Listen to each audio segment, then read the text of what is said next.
Welcome back to Mimi's Organic Eats. Today we're making these easy cherry pie bars. This eggless dessert is a summer favorite and I can't wait to show you guys how to make it. So first we're going to preheat the oven to 350 degrees. Next we're going to melt 170 grams of butter. If you guys want to do this in the microwave, you can totally do that, but I like to do it over the stovetop. So in a large mixing bowl, we're going to add in 284 grams of flour, then 226 grams of cane sugar, then 113 grams of light brown sugar.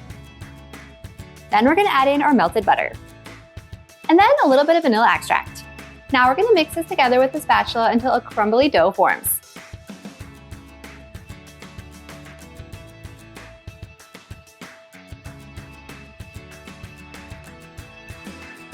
Now go ahead and remove half a cup of the dough and we're going to set this aside. This is going to be for the crumb topping. Now we're going to transfer the remaining dough to an 8-inch cake pan that's lined with parchment paper. Now just use your hands and press the dough evenly into the pan.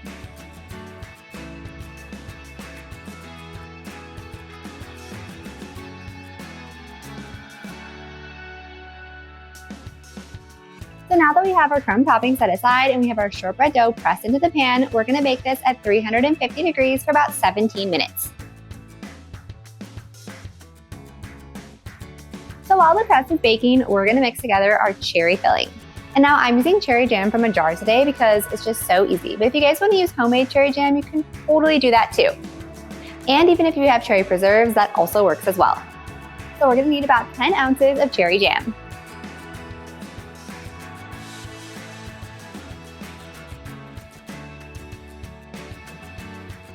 And then we're just going to add in 1 teaspoon of cornstarch into the cherry jam and mix it together. What the cornstarch is going to do in these cherry pie bars is it's going to solidify this cherry jam filling. This is going to ensure that the crust doesn't become soggy, and it's also going to ensure that it doesn't run out when we cut the bars. If you guys are avoiding corn or you don't want to use cornstarch, feel free to use tapioca starch, arrowroot, or even potato starch in its place. So now we're just going to set this aside with the crumb topping while the crust bakes. So once our crust comes out of the oven, then we're just going to take the cherry jam filling and spread it right on top.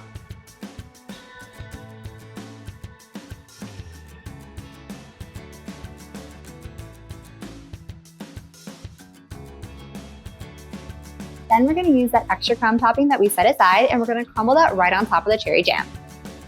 Now we're going to bake this again at 350 degrees for about 27 to 30 minutes or until the topping is golden brown.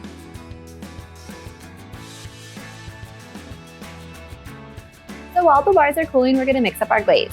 We're going to add 142 grams of sifted powdered sugar into a large mixing bowl.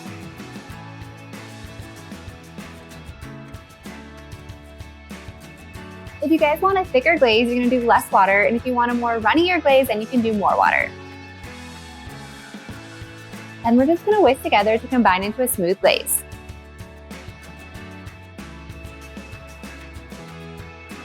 And I kind of like my glaze on the thicker side, so this is perfect. So once the bars are cooled, now it's time to just drizzle the glaze right on top. So you guys could use a piping bag to pipe on the glaze, but I honestly just use a fork.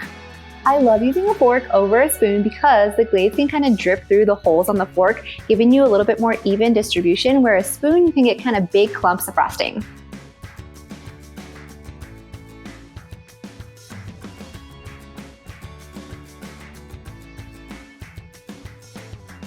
And now we have the most delicious cherry pie bars. If you guys enjoyed this video, be sure to drop a like and leave a comment below. And if you want more eggless baking recipes just like this, be sure to hit that subscribe button and join me next time in the kitchen.